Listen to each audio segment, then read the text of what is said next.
Superhit কল্কি 2898 এডি সিনেমার পর দক্ষিণ ভারতের তারকা প্রভাস এবং দীপিকা পাডুকোনের আবারও একসঙ্গে পর্দায় আসার কথা ছিল।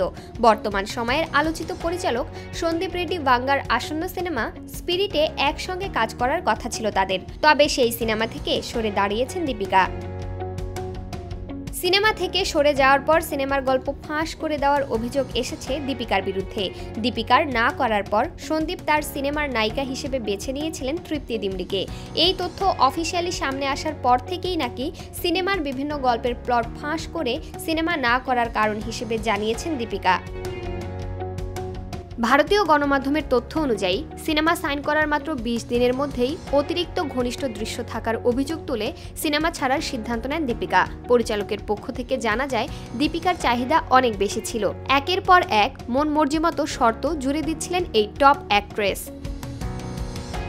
দিনে 8 ঘন্টার বেশি কাজ না করা, দক্ষিণী ভাষায় ডায়লগ না বলা, অতিরিক্ত পারিশ্রমিক চাওয়া, এমনকি সিনেমার লাভের অংশ থেকেও বাড়তি ভাগ চেয়েছেন দীপিকা, এমনটাই শোনা যাচ্ছে। যদিও প্রথমে সিনেমার গল্প নায়িকার খুব মনে ধরেছিল, পরিচালকও তার কথায় মাথায় রেখেই চরিত্রটি লিখেছিলেন, তবুও মতামত না মেলায় এখন আর একসঙ্গে কাজ করা হচ্ছে না সন্দীপ দীপিকার। ভক্তরাও তাই দুই ভাগে ভাগ হয়ে গেছে। এক পক্ষ বলছে দীপিকা সদ্য মা হয়েছেন, তাছাড়া সিনেমার কাজ শুরু হওয়ার আগেভাগেই তিনি সব শর্ত জানিয়েছেন। অন্যদিকে সন্দীপ ভক্তদের যুক্তি, গণমাধ্যমে সিনেমার গল্প ফাঁস করা একেবারেই উচিত হয়নি। তাছাড়া প্রথমে সিনেমার গল্প পছন্দ হওয়ার কথা জানালেও এখন সিনেমার নানা দোষ বের করে সিনেমা থেকে সরে দাঁড়িয়েছেন দীপিকা।